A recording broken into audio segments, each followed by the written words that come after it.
नमो भगवते वासुदेवाय।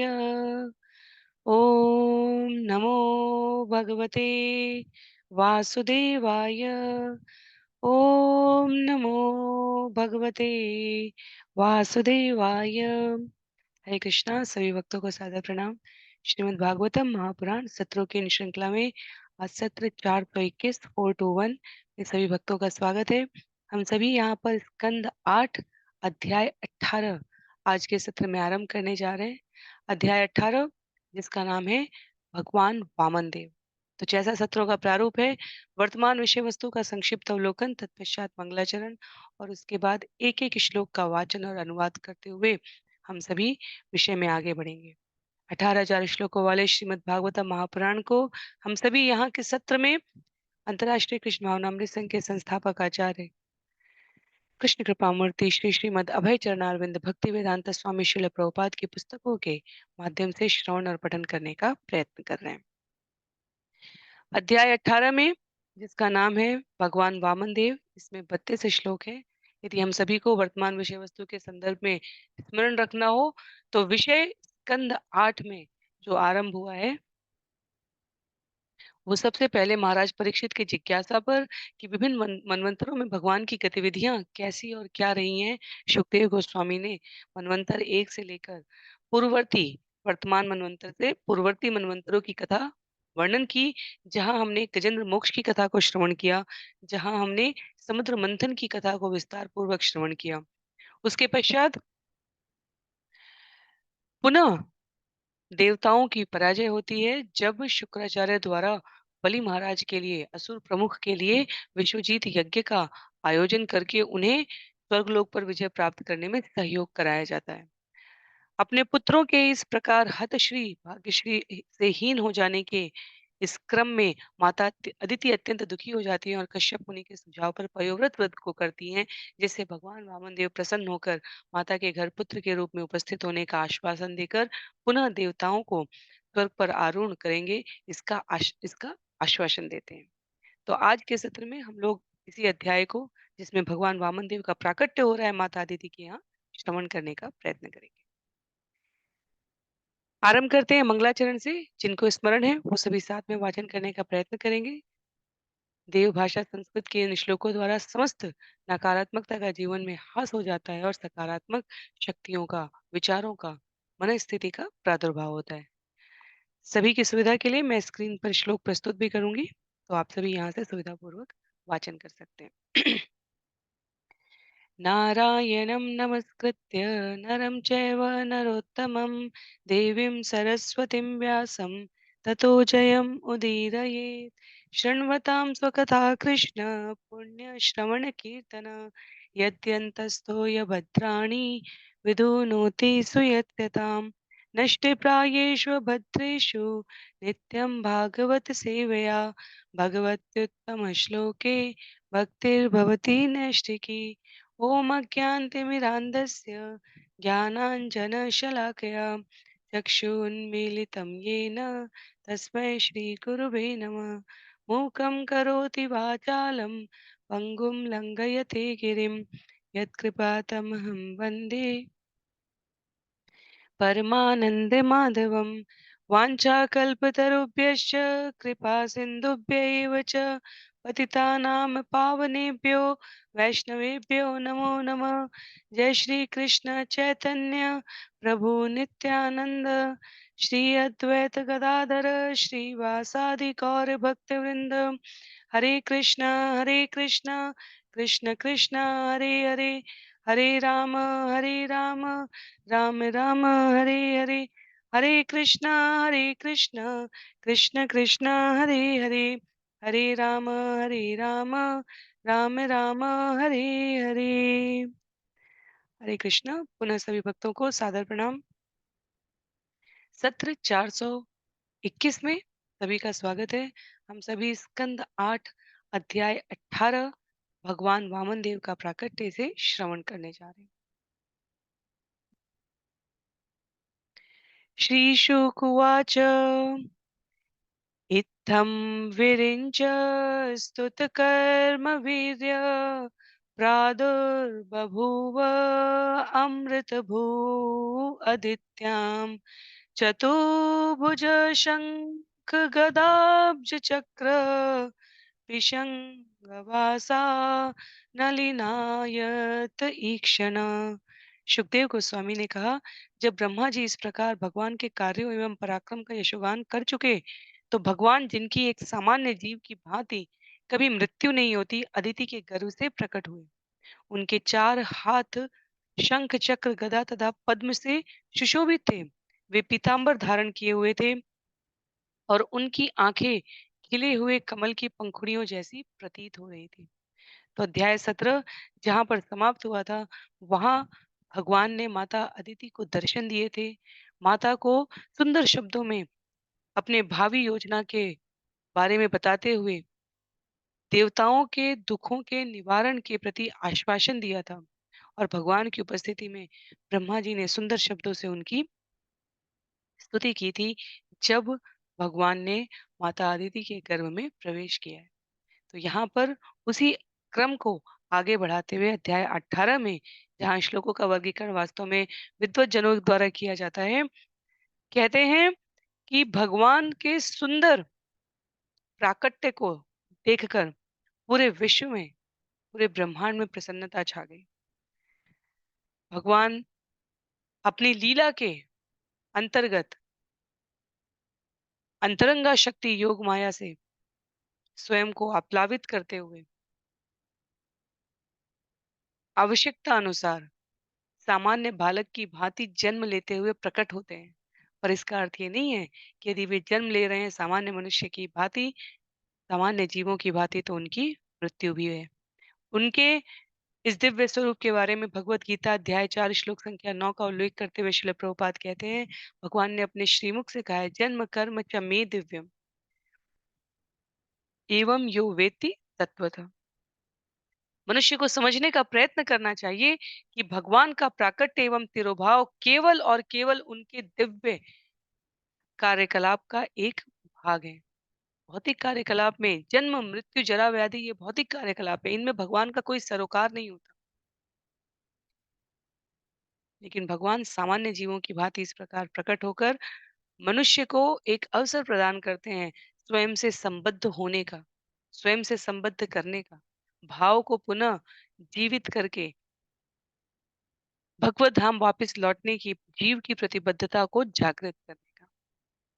श्लोक संख्या 2 में, श्यामावदातो झसराज कुंडल त्विषा उल्लस श्रीवदनाम्बुज पुमान् श्रीवत्सवक्षा बलयांगदोल्लसत् किरीटकांची गुणचारुनुपुरम्।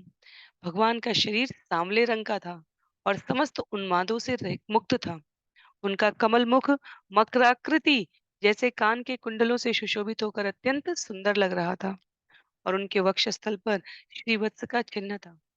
वे कलाइयों में कंगन पहने थे, अपनी भुजाओं में बाजूबंद पहने थे, सिर पर मुकुट लगाए थे, उनकी कमर में करधनी थी, हाथी पर छाती पर जनेऊ पड़ा था और उनके चरण कमलों को पायल सुशोभित कर रही थी। तो सुंदर भगवान के प्राकट्य का यहाँ वर्णन करते हुए सुखदेव गोस्वामी उनके भाव बिंदु सरोवर सरिता में सभी प्रकार के शारीरिक सौष्ठव सौंदर्य का वर्णन करते हुए श्रृंगार पूर्वक अलंकारिक भाषा में भगवान के प्राकट्य को प्रस्तुत कर रहे हैं। कहते हैं, मधुव्रत व्रात विघुष्टया स्वया विराजित श्री वनमालया हरि प्रजापतिवेश्मतमस्वरोचिषा विनाशयन् कण्ठनिवेष्टकौस्तुभ। उनके वक्षस्थल पर सुंदर फूलों असाधारण की माला सुशोभित थी और फूलों के अत्यधिक सुगंधित होने से मधुमक्खियों का बड़ा सा समूह गुंजार करता हुआ शहद के लिए उन पर टूट पड़ा था। जब भगवान अपने गले में कौस्तुभ मणि पहनकर प्रकट हुए, तो उनके तेज से प्रजापति कश्यप के घर का अंधकार दूर हो गया। तो भौतिक जगत में अंधकार और प्रकाश का जो अस्तित्व होता है वो भगवान के प्राकट्य होने मात्र से कश्यप मुनि के घर में भी लोप हो गया। वो अदृश्य हो गया क्योंकि परम प्रकाश में कौस्तुभ मणि पहनकर भगवान का वहां प्राकट्य हो चुका था। अलंकारिक भाषा में भगवान के प्राकट्य से पूरे ब्रह्मांड में जिस प्रसन्नता का संचार है उसे उल्लेखित करते हुए सुखदेव गोस्वामी कहते हैं, दिश प्रसेदु सलिलाशयास्तदा प्रजा प्रहिष्टार्तवो गुणान्विता द्यौरन्तरिक्षं क्षितिरग्निजिह्वा गावो द्विजा संजयशुर्नघाश्च। उस समय सभी दिशाओं में नदी तथा सागर जैसे जलागारों में तथा सबके हृदयों में प्रसन्नता व्याप्त हो गई। विभिन्न ऋतुएं अपने अपने गुण दिखलाने लगी तथा उच्च लोक बाह्य आकाश एवं पृथ्वी पर के सारे जीव हर्षित हो उठे। देवता गायें ब्राह्मण तथा सारे पर्वत हर्ष से पूरित हो गए हैं। और वास्तव में शास्त्र स्पष्ट करते हैं कि भगवान के प्राकट्य के लिए स्वयं भगवान को उपस्थित होकर ये कहने की आवश्यकता नहीं होती कि मैं भगवान हूँ। आसपास की देश काल और परिस्थितियां में जिस प्रकार का आध्यात्मिक उन्माद और आह्लाद प्रवाहित होने लगता है, वो इस बात की ओर संकेत करता है कि भगवान का स्वरूप प्रकट हो चुका है। जिस भी रूप में भगवान प्रकट होते हैं, सृष्टि में सकारात्मकता का संचार हो जाता है। समस्त दिशाएं सभी प्रकार की शुभता से भर जाती हैं और प्रकृति में स्वतः मंगल गायन होने लग जाता है। श्लोक संख्या 5 में श्रोणायाम श्रवण द्वादश्याम मुहूर्ते अभिजिति प्रभु सर्वे नक्षत्र ताराद्याश्चक्रुतजन्म दक्षिणम्। श्रावण द्वादशी के दिन जब चंद्रमा श्रवण राशि पर था और शुभ अभिजित मुहूर्त था, भगवान इस ब्रह्मांड में प्रकट हुए। भगवान के प्राकट्य को अत्यंत शुभ मानकर सूर्य से लेकर शनि इत्यादि समस्त तारे तथा ग्रह अत्यंत दानी बन गए। तो स्वभाव से अत्यंत उदार हो जाती है प्रकृति। कहते हैं श्रील प्रभुपाद, ज्योतिर्विद की मान्यता के अनुसार चंद्रमा पृथ्वी के सबसे निकट है। ये स्वीकार नहीं किया जाना चाहिए। तो वैदिक कथन के अनुसार जब विश्व भर के लोग सप्ताहों के नाम रवि, सोम, मंगल, बुध, गुरु, शुक्र और शनि कहते हैं, वो वास्तव में वेद के अनुसार लोकों का क्रम कहा गया है। और जब भगवान का प्रादुर्भाव होता है तो ज्योतिष गणना के अनुसार सारे तारे और ग्रह भगवान के जन्म को मनाने के लिए अपने अत्यंत शुभ स्थान पर आ जाते हैं। श्रील विश्वनाथ चक्रवर्ती ठाकुर जो ज्योतिष शास्त्र में अत्यंत प्रवीण थे, उन्होंने नक्षत्र ताराद्या शब्द की यहाँ पर व्याख्या किया। नक्षत्र का अर्थ तारे और तारे का अर्थ लोक या ग्रह से, आद्या का अर्थ है वह जिसका वर्णन सबसे पहले हुआ है। तो तारों में पहला ग्रह सूर्य कहा गया है, चंद्रमा नहीं। और इसलिए वैदिक कथन के अनुसार यहाँ स्पष्ट पुनः कहा गया है। 2 अध्याय पहले भी हमने इसको चंद्र और सूर्य की स्थिति के संदर्भ में श्रवण किया था। यहाँ पुनः विश्वनाथ चक्रवर्ती ठाकुर को उल्लेखित करते हुए श्रील प्रभुपाद कहते हैं, चंद्रमा पृथ्वी के सबसे निकट है, ये असत्य है। सूर्य सबसे निकट है। सूर्य के ऊपर कुछ लाख किलोमीटर ऊपर चंद्रमा की स्थिति है। और जब हम सामान्यतः ज्योतिष गणना देखते हैं तो हम देखते हैं कभी-कभी तारों की, ग्रहों की द्युति क्रम आ जाती है। अर्थात जिस प्रकार से उन्हें गति करना चाहिए उस प्रकार से नहीं, कहीं-कहीं हमें ऐसा अ, अपने गति के विपरीत उनके गमन का उल्लेख प्राप्त होता है। और उसका कारण ये है कि वे कोई उल्का पिंड मात्र नहीं है, वे जीवित शाश्वत ग्रह हैं जहाँ जीवन है। और वो भगवान की गतिविधियों के अनुसार उस क्रम में अपने आप को संचालित करते हैं। तो जब भगवान का प्रादुर्भाव होता है तब ये सभी लोक को धारण किए हुए ग्रह तारे अपनी सबसे शुभ अवस्था में, जो ज्योतिष गणना की सबसे शुभ अवस्था होती है, उसमें अपने आप को प्रकट कर लेते हैं।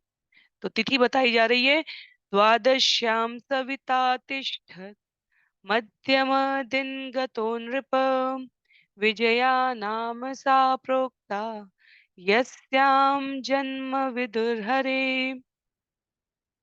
हे राजा, द्वादशी के दिन जब भगवान प्रकट हुए तो सूर्य मध्य आकाश में था, जैसा कि प्रत्येक विद्वान को पता है। यह द्वादशी विजया कहलाती है। तो द्वादशी विजया के दिन भगवान वामन देव का प्राकट्य होता है। शंख दुंदुभयो नेदुर्मृदंग पड़वानका चित्रवादित्र तुर्याणाम निर्घोष तुमुलो अभवत। शंख, ढोल, मृदंग, पड़व तथा आनक बजने लगे। इन तथा अन्य विविध वाद्य यंत्रों की ध्वनि अत्यंत कोलाहलपूर्ण थी।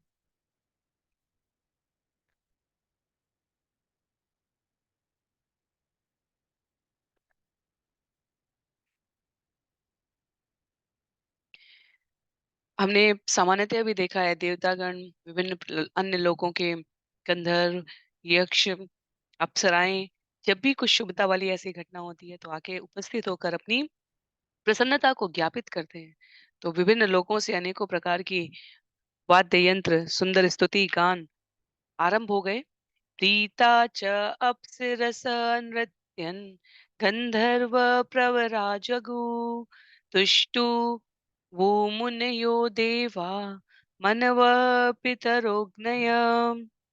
अत्यधिक हर्षित होकर अप्सराएं प्रसन्नता के मारे नाचने लगी, श्रेष्ठ गंधर्व गाने लगे और महामुनि देवता मनु पितरगण तथा अग्निदेवों ने भगवान को प्रसन्न करने के लिए स्तुतियां की हैं।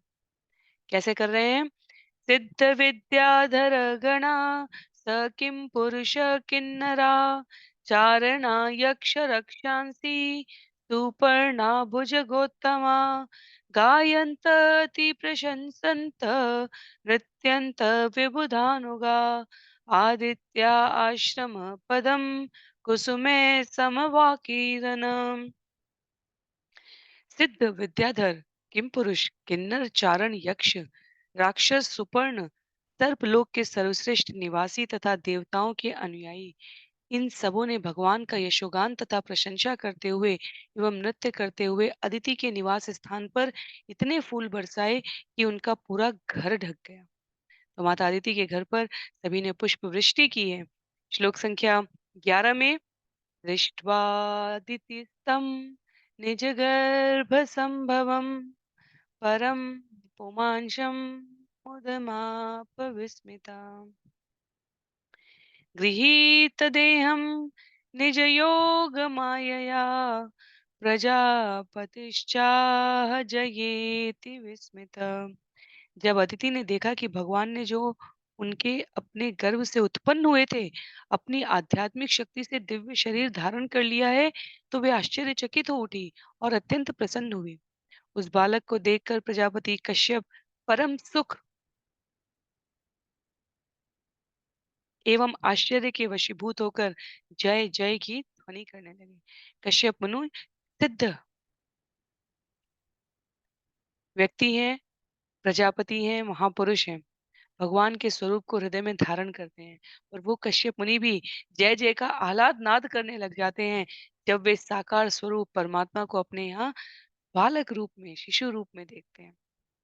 माता आश्चर्यचकित हो उठती हैं और दोनों ही भगवान के सुंदर दैदीप्यमान मुखमंडल को देखकर अत्यंत भावपूरित हो रहे हैं। तो इस प्रकार श्लोक संख्या 1 से लेकर 12 तक भगवान वामन देव के प्राकट्य की और पूरे ब्रह्मांड में जो प्रसन्नता व्याप्त हो गई है उसका उल्लेख है। श्लोक संख्या 12 में यत्त यत्तत्वपो भाति विभूषणायुधे अव्यक्तचित्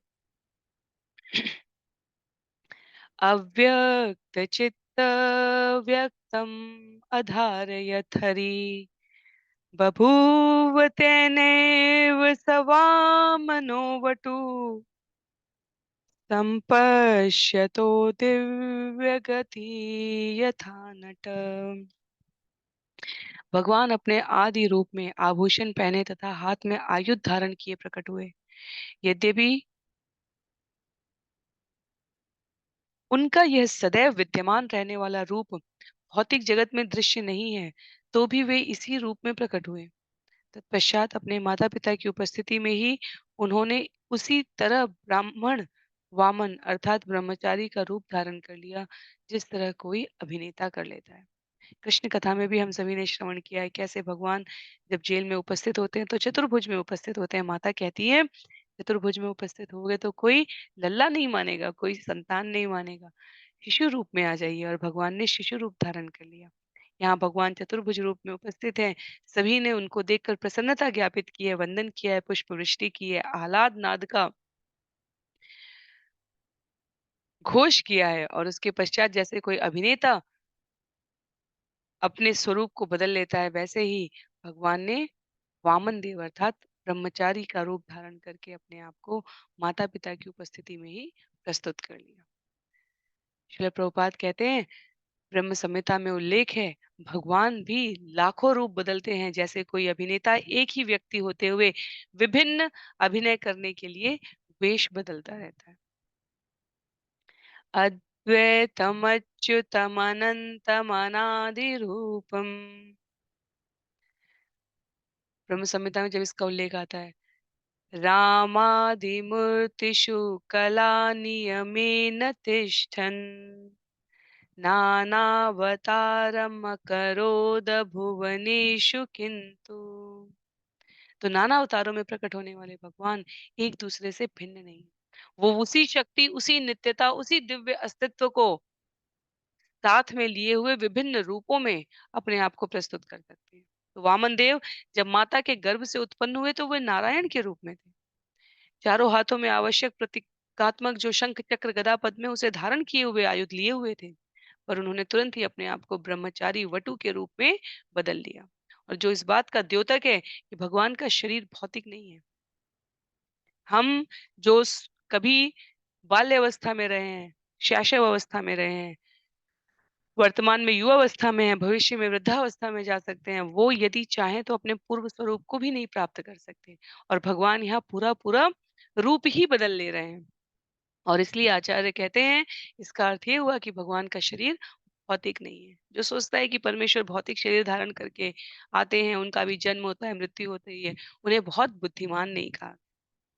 भगवान सच्चिदानंद स्वरूप धारण करते हैं जो दिव्य है, हमारी भौतिक प्रकृति के संसर्ग से बहुत परे है। श्लोक संख्या 13 से लेकर 19 तक अब इस प्रकार भगवान के जो संस्कार कश्यप मुनि जन्म से संबंधित हैं उसको संपादित करेंगे। तं वटुं वामनं दृष्ट्वा मोदमाना महर्षय कर्माणि कारयामासु पुरस्कृत्य प्रजापतिम्। जब ऋषियों ने भगवान को ब्रह्मचारी वामन के रूप में देखा तो वे निश्चय ही परम प्रसन्न हुए। अतएव प्रजापति कश्यप मुनि को आगे करके उन्होंने सारे अनुष्ठान यथा जन्म संस्कार संपन्न किए हैं। तो स्वयं कश्यप मुनि अपने आप को, क्योंकि वे प्रजापति हैं, पिता भी हैं यहाँ पर, जो आवश्यक संस्कार हैं ऋषियों के संग में उन्होंने जात कर्म संस्कार, यहाँ श्रील प्रभुपाद कहते हैं, के साथ साथ अन्य अनुष्ठान भी संपन्न करके, क्योंकि भगवान ने अपने आप को ब्रह्मचारी के रूप में वामन रूप में प्रकट किया तो उन्होंने उपवीत संस्कार भी तुरंत कर दिया। तो जो षोडश संस्कार बताए गए उनमें से आवश्यक संस्कारों की यहाँ पे पूर्ति की जा रही है कश्यप मुनि के द्वारा। तस्योपनीयमानस्य सावित्रीं सविता ब्रवीत् बृहस्पति ब्रह्मसूत्रं मेखलां कश्यपो ददात्। वामन देव के यज्ञोपवीत संस्कार के समय सूर्यदेव ने स्वयं गायत्री मंत्र का जाप किया, बृहस्पति ने जनेऊ प्रदान किया और कश्यप मुनि ने मूंज की मेखला भेंट की है। तो वामन देव को विभिन्न प्रकार के आवश्यक जो सामग्रियां हैं, गायत्री मंत्र सूर्यदेव दे रहे हैं, जनेऊ बृहस्पति दे रहे हैं और मूंज की मेखला कश्यप मुनि ने अपनी ओर से भेंट की है। इतना ही नहीं, आगे बताते हैं सुखदेव गोस्वामी, ददो कृष्णाजिनम भूमि दंडम सोमो वनस्पति कौपी नाक्षादनम माता द्यौशत्रम जगत पते। माता पृथ्वी ने उन्हें मृगचर्म प्रदान किया तथा वनस्पतियों के राजा चंद्रदेव ने उन्हें ब्रह्मदंड, ब्रह्मचारी का जो डंडा होता है वो प्रदान किया है। उनकी माता अदिति ने उन्हें कौपीन के लिए वस्त्र तथा स्वर्गलोक के अधिनायक देवता ने उन्हें छत्र प्रदान किया। विषय ये आ सकता है कि ये विभिन्न प्रकार के देवता तो प्रच्छन्न अवस्था में है, ये इस प्रकार का सामर्थ्य कहाँ से लाते हैं कि वे भगवान को कुछ प्रदान कर सकें। तो ये जो देवताओं और दानवों की, असुरों की ये जो लीलाएँ हो रही है, ये भी भगवत स्वीकृति से उनकी योजना के अंतर्गत हो रही है। प्रच्छन्न रूप में देवता निवास कर रहे हैं, देवता नष्ट नहीं हो गए हैं, उनके शरीरों का ह्रास नहीं हो गया है। इसलिए जब उन्हें पता चलता है कि वामन देव प्राकट्य हुए हैं, तो स्वर्गलोक के अधिनायक देवता उन्हें शस्त्र प्रदान करते हैं। आगे श्लोक संख्या 16 में कमंडलुम वेद गर्भम कुशान् सप्तर्षयो ददु अक्षमालां महाराज सरस्वत्यव्यय आत्मनः। हे राजा, ब्रह्मा जी ने अव्यय भगवान को कमंडल प्रदान किया। सप्तऋषियों ने कुशा और माता सरस्वती ने उन्हें रुद्राक्ष की माला भेंट की है। तो जब भी विभिन्न प्रकार के मंचन का अवसर होता है तो वामन देव इन सब को धारण किए हुए दिखने चाहिए। तो जब हम वामन देव के अभिनय में दिखाएँ किसी अभिनेता को किसी अ, किसी भी ड्रामा में, नाटक में मंचन के लिए तो रुद्राक्ष की माला होनी चाहिए जो माता सरस्वती द्वारा प्रदान किया गया है, कमंडल होना चाहिए जो ब्रह्मा जी द्वारा दिया गया है। कुशा सप्तऋषियों द्वारा दी गई है, मृगचर्म के लिए स्वयं माता पृथ्वी देती हैं। ब्रह्मचारी का दंडा होना चाहिए, माता अदिति द्वारा दिया गया कौपीन का वस्त्र होना चाहिए और साथ में छत्र होना चाहिए। उससे पूर्व मुंज की मेखला कश्यप मुनि द्वारा जो दी गई है वो दिखनी चाहिए। बृहस्पति द्वारा दिया गया जनेऊ दिखना चाहिए। आगे उनको प्रदत्त संस्कारों के समय आवश्यक सामग्री देते हुए तस्मै इति उपनीताय यक्षराट पात्रिकाम तो यक्षराज कुबेर ने उन्हें भिक्षा मांगने के लिए भिक्षा पात्र एवं शिव पत्नी ब्रह्मांड की परम साध्वी माता भगवती ने उन्हें पहली भिक्षा दी है। तो भिक्षा पात्र प्राप्त हुआ है कुबेर से और माता अन्नपूर्णा ने पहली भिक्षा दी है भगवान के इस वामन स्वरूप को। कहते हैं श्लोक संख्या 18 में स ब्रह्म वर्चसेनैवं सभां संभावितो वटु ब्रह्मर्षि गण संजुष्टाम अत्यरोचत मारिष।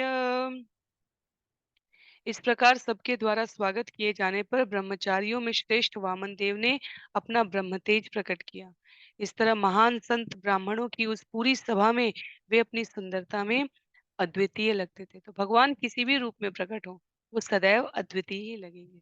मत्स्य अवतार हो, चाहे कूर्मा अवतार हो, नरसिंह अवतार हो, चाहे यहाँ वामन अवतार हो, राम कृष्ण परशुराम और अन्य अवतारों की तो बात ही क्या हो। भगवान यहाँ अपनी पूरी ब्राह्मणों की सभा में लिखा है उस सुंदरता से अद्वितीय लगते थे। श्लोक संख्या 19 में इस प्रकार 13 से 19 तक भगवान के सुंदर उपनयन, जनेऊ संस्कार, विभिन्न संस्कारों का उल्लेख किया गया है। तो उस क्रम में श्लोक संख्या 19 में समिद्धम आहितम वह्निम कृत्वा परिसमूहनम परिस्थिर्य समभ्यर्च समिद्धि अजुहोद्विज। तत्पश्चात श्री वामन देव ने यज्ञ अग्नि प्रज्वलित की, पूजा संपन्न की और यज्ञशाला में यज्ञ किया। तो वामन देव ने इस प्रकार कार्यों को संपादित किया है। श्लोक संख्या 20 से लेकर 32 तक अब जो उल्लेख आने जा रहा है उसमें भगवान वामन देव बलि के यहाँ जहाँ यज्ञशाला आयोजित की गई थी वहां प्रवेश करने जा रहे हैं। तो श्लोक संख्या 20 में कहा गया है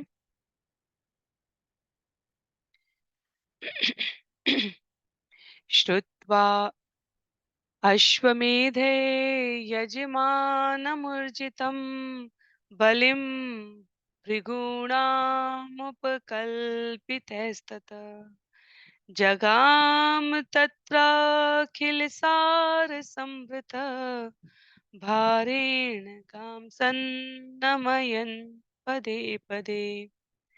जब भगवान ने सुना कि बलि महाराज भृगुवंशी ब्राह्मणों के संरक्षण में अश्वमेध यज्ञ संपन्न कर रहे हैं, तो वे परम पूर्ण भगवान बलि महाराज पर अपनी कृपा दिखाने के लिए वहां के लिए चल पड़े। प्रत्येक डग भरने पर उनके भार से पृथ्वी नीचे धंसने लगी। प्रत्येक डग भरने पर दिखने में भगवान वामन स्वरूप हैं, पर ब्रह्मांडों के ब्रह्मांड को धारण किए हुए अनंत शेष उनके ही विस्तार स्वरूप हैं। और वो अनंत शेष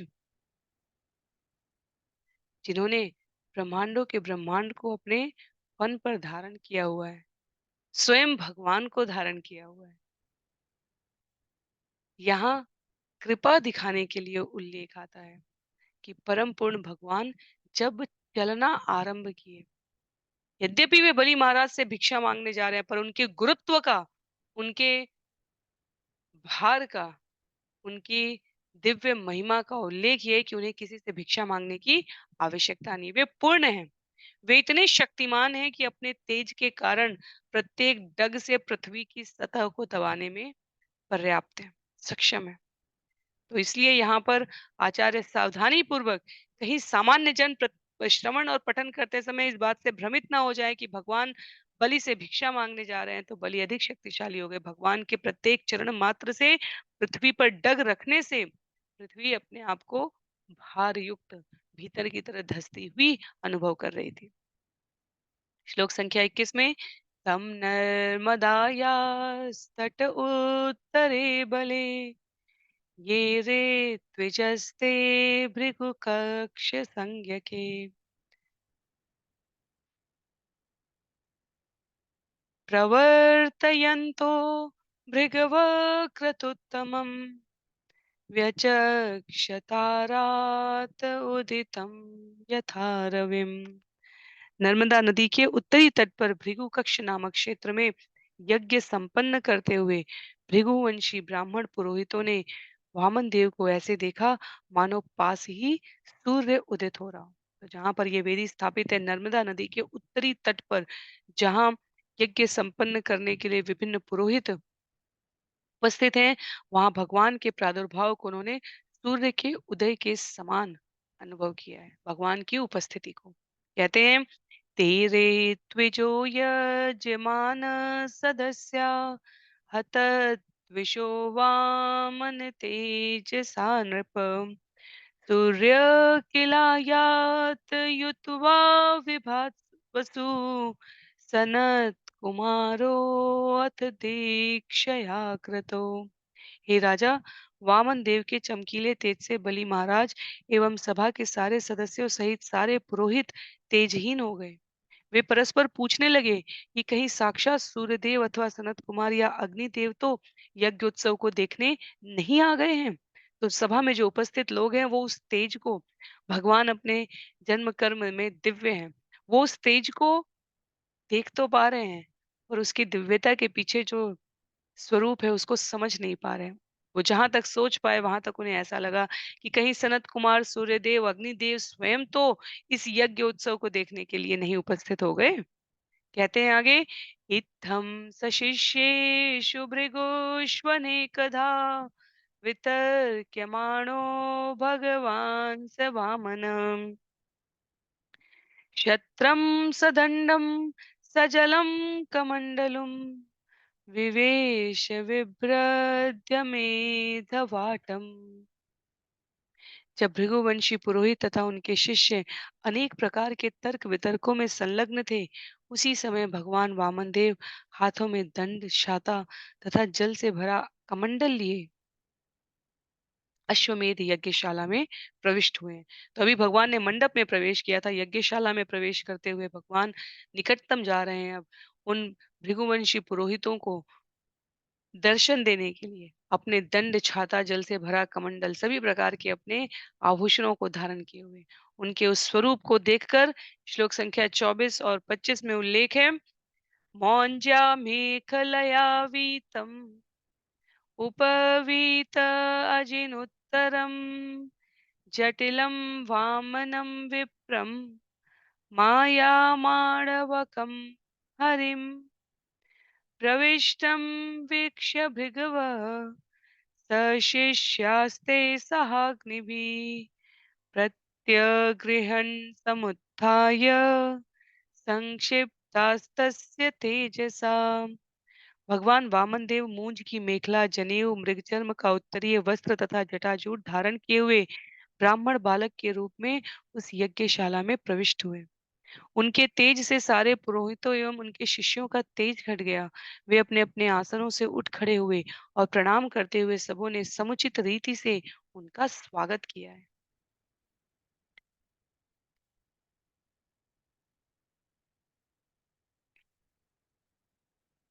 जहाँ भगवान उदित होते हैं, वहाँ अन्य सभी प्रकार के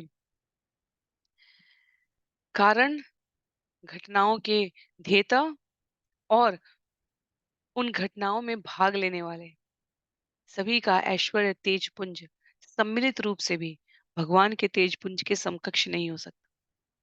यहाँ पर वामन देव की उपस्थिति से वे पुरोहित जिन्होंने अपने सामर्थ्य पराक्रम तेज से बलि को स्वर्गलोक में पहुंचा दिया, शासन करने के लिए आसन पर प्रविष्ट करा दिया, वे भी स्वयं को तेजहीन, उनका तेज घट गया, ऐसा यहाँ पर उल्लेख है।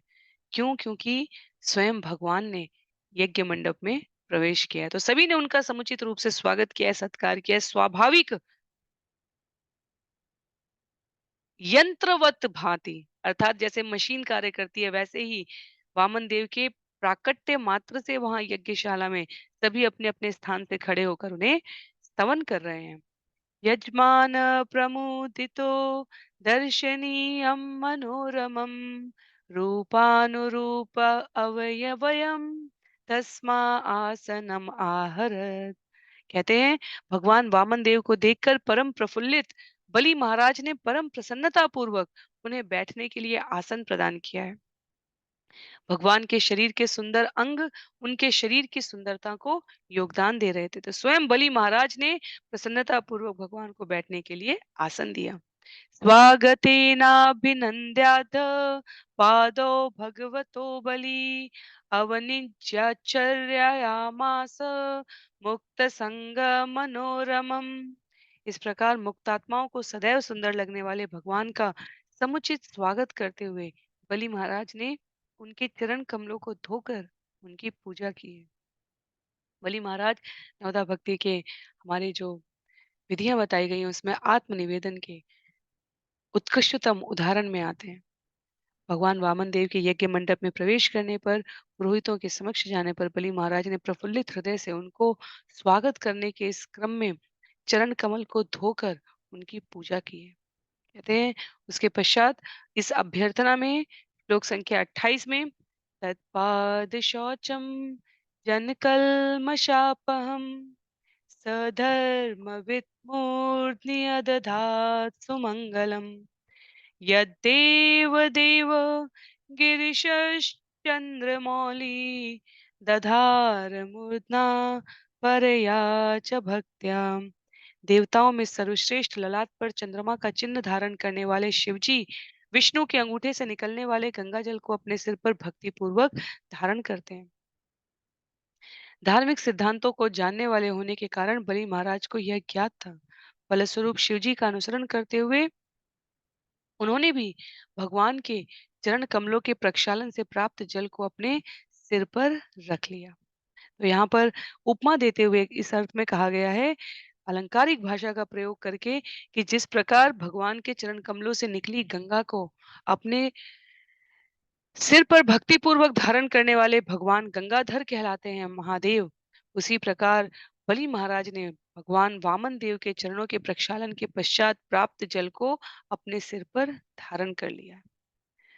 वास्तव में शिव जी जो हमारे महाजन कहे गए उनमें से एक है, बलि महाराज भी महाजन में से एक कहे गए हैं। तो एक महाजन दूसरे महाजन का अनुसरण करता है। इसी परंपरा का निर्वहन, जिसे हम गुरु शिष्य परंपरा कहते हैं या प्रामाणिक आध्यात्मिक परंपरा कहते हैं। भगवान के चरण कमलों से निकले के अंगूठे से निकले जल को वामन देव भी यहाँ पर प्रक्षालित करके, क्योंकि वो भी गंगा जल के तुल्य हो गया, उसमें कोई भिन्नता नहीं है। समस्त धर्मों के ज्ञाता बलि महाराज महादेव भगवान शिव का अनुसरण करते हुए अपने सिर पर लगा लेते हैं। और कितनी प्रसन्नता की, कितनी प्रामाणिक बात है कि दोनों ही महाजन भी कहलाते हैं।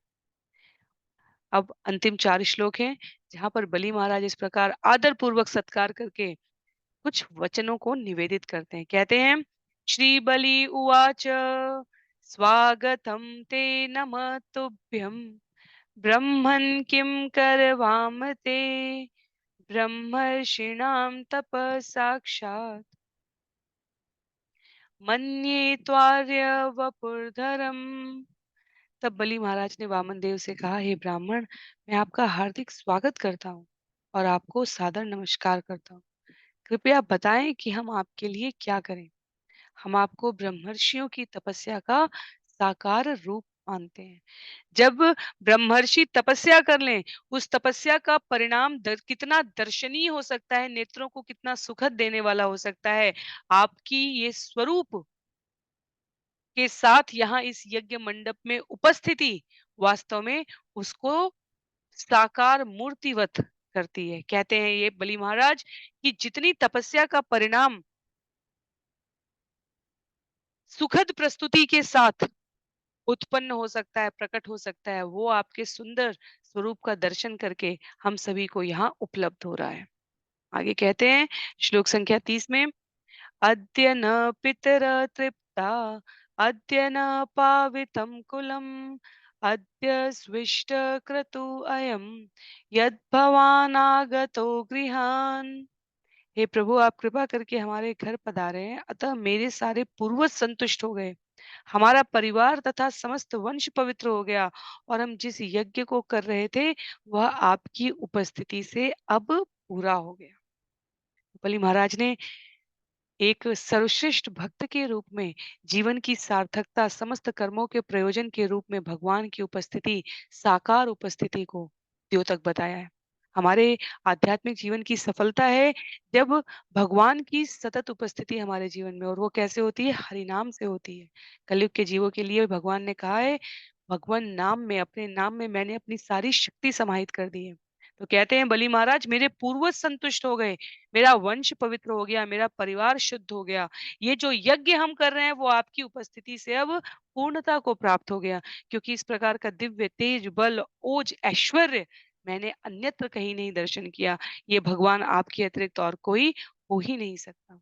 श्लोक संख्या 31 में, अद्याग्नयो मे सुहुता यथा विधि द्विजात्मजत्वच्चरणावने जने हतान्हसो वाभियं च भूरहो तथा पुनीता तनुभिः पदेत्तव। हे ब्राह्मण पुत्र, आज यह यज्ञ अग्नि शास्त्र आदेशानुसार प्रज्वलित हुई है और आपके पाद प्रक्षालित जल से मैं अपने पाप कर्मों के सभी फलों से मुक्त हो गया हूँ। हे स्वामी, आपके लघु चरणारविंद के स्पर्श से समग्र जगती तल पवित्र हो गया है। तो बलि को भगवान की उपस्थिति की, सार्वभौमिकता की, सर्वव्यापकता की भली भांति जानकारी है। वो कहते हैं, आज आपने उपस्थित होकर, यज्ञ का अंतिम उद्देश्य भगवत प्राप्ति है और आपने इस यज्ञ को पूरा कर दिया। मैं सभी प्रकार के पाप कर्मों से, उनके फलों से अपने आप को मुक्त अनुभव कर रहा हूँ। ये जो यज्ञ अग्नि शास्त्र आदेशानुसार प्रज्वलित हुई है, इसके परम भोक्ता तो आप स्वयं हैं और आपके लघु चरणारविंद के स्पर्श से समस्त जगती तल को पवित्र होने का ये सुअवसर प्राप्त हुआ है। लघु इस अर्थ में क्योंकि भगवान वामन देव के स्वरूप में स्वयं को प्रस्तुत करते हैं। श्लोक संख्या 32 में कहते हैं बलि महाराज,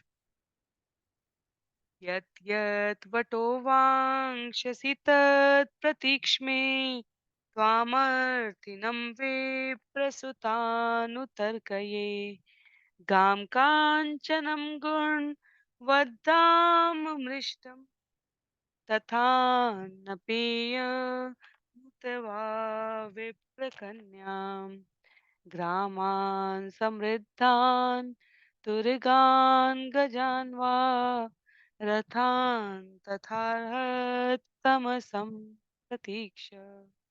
हे ब्राह्मण पुत्र, ऐसा प्रतीत होता है कि आप यहाँ मुझसे कुछ मांगने आए हैं, अतएव आप जो भी चाहें मुझसे ले सकते हैं। हे परम पूज्य, आप गाय, सोना, सज्जित घर, स्वादिष्ट भोजन तथा पेय, पत्नी के रूप में ब्राह्मण कन्या, समृद्ध गांव, घोड़े, हाथी, रथ या जो भी इच्छा हो वो मुझसे ले सकते हैं। वास्तव में जब भगवान लीला करते हैं तब कहीं जहाँ आवश्यकता हो वहाँ अंतरंगा शक्ति के माध्यम से, जहाँ आवश्यकता हो वहाँ बहिरंगा शक्ति के माध्यम से वो अपने आसपास के समस्त वातावरण को आच्छादित कर लेते हैं। जब भगवान ने मिट्टी खाने की लीला की द्वापर युग में, कृष्ण स्वरूप में, अपने पूर्ण पुरुषोत्तम स्वरूप में, तब मैया यशोदा को मुख के भीतर अनेकानेक ब्रह्मांड के दर्शन हुए। भगवान ने ऐश्वर्य तो दिखा दिया, पर मैया ऐश्वर्य देख के क्या करेगी? फिर वो मुझे अपना शिशु नहीं मानेगी, फिर वो मेरे लिए इतनी आकुल व्याकुल नहीं रहेगी। इसके लिए भगवान ने तुरंत पुनः योग माया के आह्वान से माता की बुद्धि को आच्छादित कर लिया। जब देवकी और वसुदेव ने भगवान को जेल में उस प्रकार उपस्थित देखा और देवताओं के द्वारा अभ्यर्थना करते हुए देखा, उसके पश्चात पुनः अपनी शक्ति के प्रभाव से उनकी स्मृति को आच्छादित कर लिया। यहाँ पर बलि महाराज भगवान की उपस्थिति को देखकर अभी भाव निमग्न स्तुति ही कर रहे हैं और भगवान ने पुनः आवरण में ले लिया। सीधे बलि अपनी ओर से कहते हैं कि आप कुछ मांगने के लिए उपस्थित हुए हैं, ऐसा प्रतीत होता है। और वचन आबद्ध हो गए। बलि कहते हैं जो चाहे आप मुझसे ले सकते हैं। तो ये जब भगवान बुद्धि हर लेते हैं, अर्थात सोचने समझने की क्षमता को देश काल परिस्थिति के अनुसार जीव की नष्ट कर देते हैं, तो वो भी उनकी दिव्य लीला का भाग है। जब वो बुद्धि को इस प्रकार से तत्चित्त कर देते हैं कि जीव उनके लिए भाव प्रणव स्तुतियों को प्रस्तुत करे, वो भी उनकी ही शक्ति का परिणाम है। इसलिए भगवान अध्याय 15 भगवत गीता श्लोक संख्या 15 में कहते हैं विस्मृति, स्मृति, ज्ञान ये सब कुछ मेरे से ही प्राप्त होता है। इसलिए हृदय में स्थित परमात्मा को सदैव साक्षी मानकर अपने जीवन के व्यवहार और कर्तव्यों के प्रति हमें अपने आप को समर्पित रखना चाहिए, क्योंकि भगवान परम दृष्टा है, सब कुछ देख रहे हैं। यहाँ पर श्लोकों की संख्या के इस क्रम में यह अध्याय समाप्त होने जा रहा है, क्योंकि वामन देव के प्राकट्य के बारे में कहा गया। वामन देव प्रकट हो चुके हैं, न केवल माता अदिति के घर में अपितु बलि महाराज के यज्ञ मंडप में। तो लिखते हैं श्रील प्रभुपाद इस प्रकार श्रीमद् भागवत के अष्टम स्कंद के अंतर्गत भगवान वामन देव वामन अवतार नामक 18वें अध्याय के भक्ति वेदांत तात्पर्य यहाँ पर पूर्ण हो रहे हैं। तो अपनी इच्छा से भक्तों को प्रसन्नता देने के लिए भगवान ने स्वयं को प्रस्तुत किया है। न केवल प्रस्तुत किया अपितु प्रतिपक्ष को बलि महाराज के यज्ञ मंडप में उपस्थित समस्त ब्राह्मणों को, भूदेवों को, स्वयं बलि महाराज को उन्होंने अपने सर्वाकर्षक चित्त स्वरूप से बांध लिया है। तो अगले सत्र में हम सभी अध्याय 19 में आगे बढ़ेंगे, जहां पर बलि से वामन देव याचना भरे शब्दों में कुछ प्रार्थना करेंगे, कुछ मांग करेंगे। कथा के रूप में हम सभी को पता है, प्रामाणिक रूप से सुखदेव गोस्वामी और महाराज परीक्षित के मध्य प्रस्तुत किए गए इस संवाद में जहां बलि महाराज से वामन देव द्वारा दान की याचना की गई है, उसे हम सभी 43 श्लोकों वाले अध्याय 19 में श्रवण करने का प्रयास करें। आज के लिए सत्र को यहीं पर समाप्त करते हैं।